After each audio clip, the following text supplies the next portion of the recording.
Howdy everyone! I've had a few newer dungeon speedrunners ask about prophecy speedrunning. Now with that, I've gone and told them what to run, what to do, and what to use. But however, with the prophecy dungeon specifically, it is one of the most complex activities in the game to speedrun, with numerous tactics and tricks to each encounter. I thought making this guide, showcasing as well as giving an in-depth explanation on everything relevant to prophecy speedrunning, would help some people start out with this dungeon. Starting off with the entrance of prophecy. The first part of skips, both the Warlock 1 and Hunter rules, will begin skipping the entrance area. You can do this several ways, however the most efficient for Warlocks is Heat Rises and Hunters is Shatter Skating. With Warlocks, the use of Heat Rises is very easy to use and understand. Simply hug the inner left side of the pipe, making sure not to slide into the middle, since the game considers that the ground and will turn off your jump. There are several things you could do to increase the speed at which you float up the pipe, starting off with simply just using Eager Edge. Using Eager Edge can help speed up your initial jump up the pipe by eagering into the left side of the pipe, but more so than you normally would. The action of eager edging the pipe will force you to the right, and to fix this, you simply overcorrect to the left. That'll give you that speed without failing the skip. Adding in mountaintop shots at your feet and slightly to the left will allow you to further increase the rate at which you climb up the pipe. Up next, Hunters.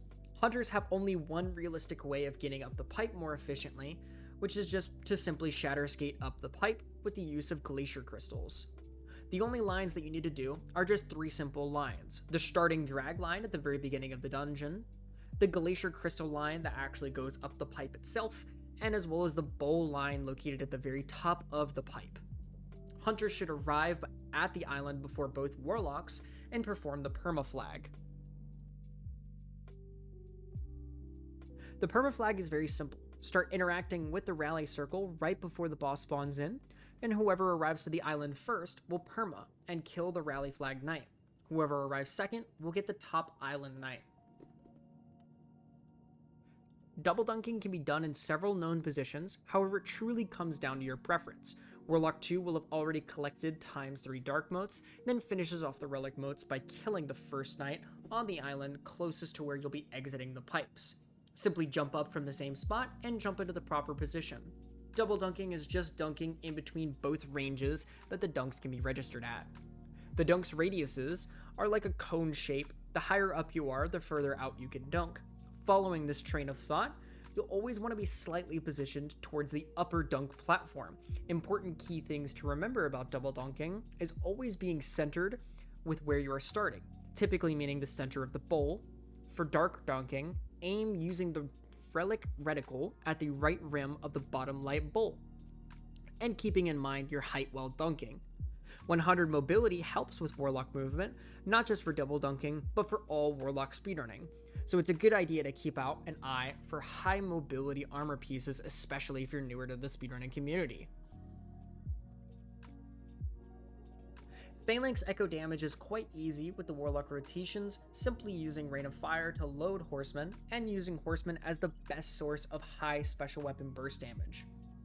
Hunters have a little bit more to do with their rotation, starting before they even begin damage. The Hunter's main goal is to gain as many Feast of Light stacks as possible for damage. With the use of firepower, heavy-handed, and weapon siphons, you can consistently get ×4 stacks on a properly executed first encounter. With the use of both Phoenix Dive as well as Shatter Dive, you can fall down the pipe faster by simply activating the respective abilities, then swapping off the class ability of Phoenix Dive or the Stasis subclass as a whole.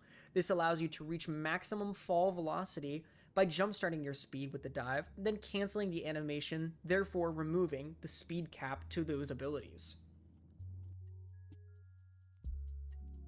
Wasteland has no dedicated rules for which character gets which blight, due to the RNG allowing for more open play, a faster and easier option. A rule of thumb is used for Wasteland procedure instead. If you are the first to arrive to a set of blights, you simply break the two furthest away and collect Toland on your way out. If you're second to a blight set, break the closest and then leave to camp the next set early. If third, there's no reason for you to arrive to a set with the other two. It's much more efficient to simply camp the next set almost like a game of leapfrog between the 3 players.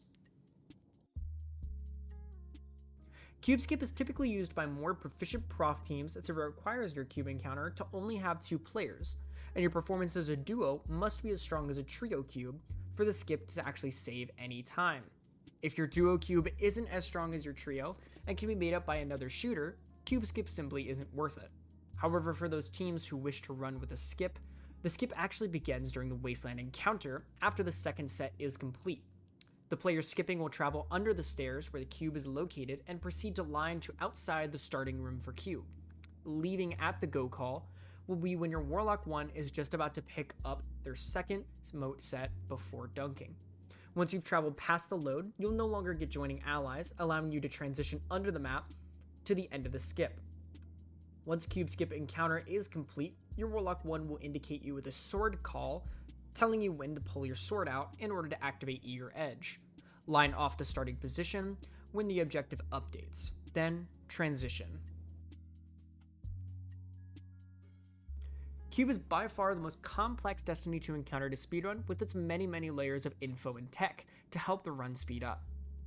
The easiest way to break this down is by how important or relevant each piece of tech is, with the most important being just the basics of cube, which there are 5 rooms total in addition to the boss, at best RNG with no ceilings, and at worst RNG 7 rooms in addition to the boss, with meaning 2 ceilings.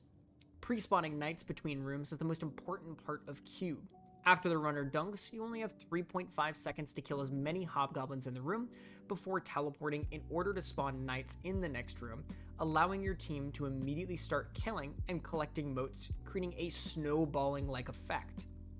Important to note, the runner will always shoot the hidden hob on the boss room wall, meaning that the shooters should prioritize the other 3 before focusing on that one fourth. With the downtime from having the runner collect and dunk moats, hobgoblins will be shooting both shooters, and with the -5 changes that happen post-final shape, making players' effective health much lower than it was before. It's quite easy to die, and the way to mitigate this is with the use of healing grenades and Ember of Empyrean, with Warlocks being able to activate Restoration ×2 with the use of Heat Rises and Phoenix Dive, and Hunters simply popping a grenade. Using Xenophage and Aberrant Action, allowing for rapid solar kills, extending your restoration timer, you can tank a lot of sniper shots. Something to keep in mind is the faster that you dunk on cube, the less time that the hobs have to shoot you. So prioritize killing adds towards the dunk plate to allow the runner to Eager Edge back to the plate if needed. When correctly pre-spawning knights, you'll run into a situation after the first 2 rotations where you'll have a knight in each corner of the room, meaning you can pick and choose which knights you want to kill. Picking the 2 closest to the dunk side is the best way to go from then on. Floating can make dark modes if you fire immediately after being teleported. Keep in mind when entering dark, light will delay before switching from light to dark. Jumping on plate. Don't do it. With ceilings, it's truly up to your team and the situation on how you want to handle it. However, let's assume prime conditions with no mistakes. There are certain things that you want preferred in a room with factors such as ease of making color, night positioning, as well as an understanding of Toland prediction can all factor into what choice your team will make with a ceiling. Each room has its own color that is easier to make based off of which side you decide to dunk on. But first, to understand which room you want to dunk on, you need to understand predicting Toland. Now my good friend Peak has helped me make this a very simple explanation, and to understand Toland prediction, you have to start at the very beginning of Cube, the very first room. The first room can be any of the 4 walls, and each wall has a path of sorts, one that forks from there based off if Toland is in front of you or behind you, with each wall having 2 paths, meaning there are 8 possible combinations you can run into. We will start with the best possible RNG, Dark Right. Dark Right is very easy because if room 1 is right and room 2 is in front, that means it'll be in front for the next 2 rooms till boss dunk and boss. If it is behind, it'll alternate in front and behind for the rest of Cube till boss dunk and boss. So right room, room 1, behind room 2, in front room 3, behind room 4, then boss dunk, and then either boss. The rest of the combinations follow the very same logic, which I'll leave up on screen now, so feel free to pause it.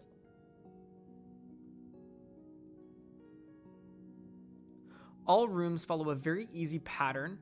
Right if it's in front the rest of cube. If it's behind, it's alternating the rest of cube. Left starts with the same, but is backwards. If it's in front, then it's alternating the rest of cube. If it's behind you the rest of cube. Now, in front is a little bit different. If it's in front, then it will be in front and then behind, so it'll be the same, then opposite. And if it's behind you, then it'll always be opposite rest of cube. So if Toland is in front of you on second rotation, it'll be behind you for the rest of cube. And if he's behind you, he'll be in front for the rest of cube. Dunking on boss. Don't do it. Now that we understand Toland prediction, we can talk about fake ceilings. Sometimes the game likes to be a little silly and show no Toland, making you think it's a no ceiling. However, sometimes if you dunk based off Toland prediction, it registers as a normal room, allowing you to bypass the ceiling. This is purely an RNG thing, however it allows you to have no hesitation choice about what color and what spot to dunk.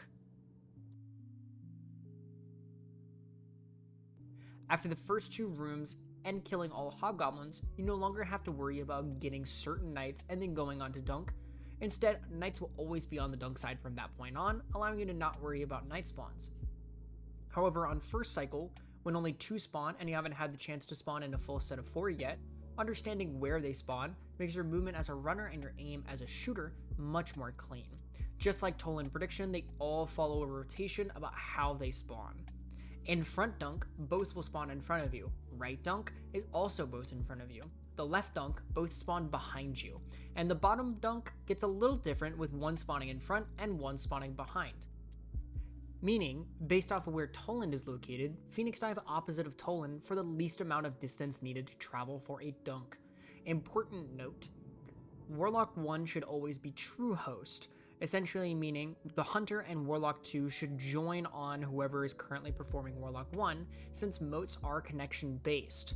So having your runner be true host allows for a much better connection, meaning a nice clean pickup of moats. This allows a nice fluid movement for the Warlock 1 and not them having to second guess or double check on if they actually picked up the moats or not. Once done with cube rooms and have arrived at the 2 mini bosses, both Warlocks will go front boss and the Hunter will go to the back boss.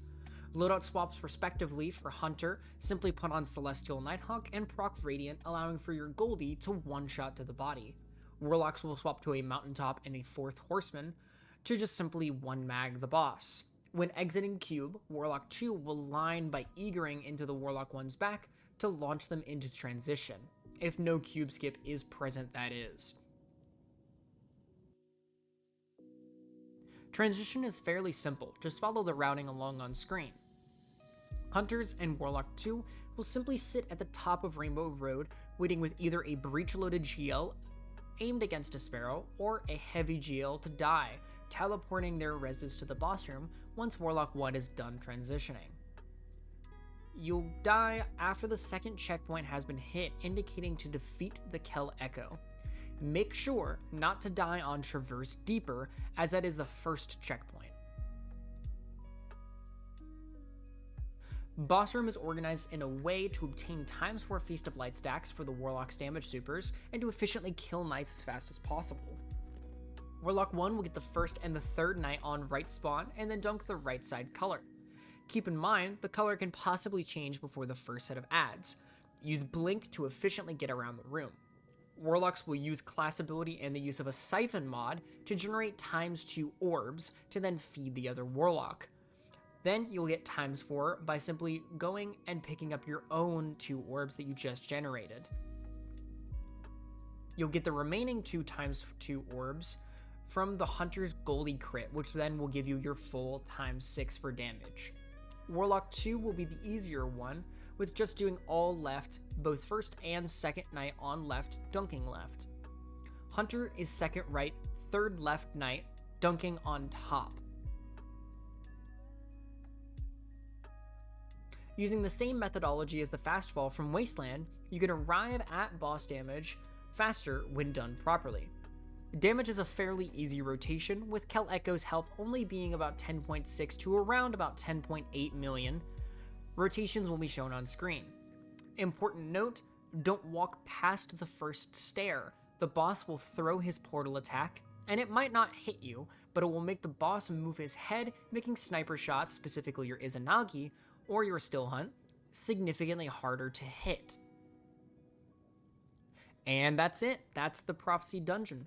If you're interested in Prophecy speedruns and other dungeons, discord.gg/prof is the dungeon Discord server, where all of this info is in written form with POVs of each role for every dungeon. And this will also go ahead and be linked in our description as well of this video, and feel free to DM me on Discord with any kind of questions that you have. Thanks for everyone stopping by. I appreciate y'all, and I'll see you in the next one.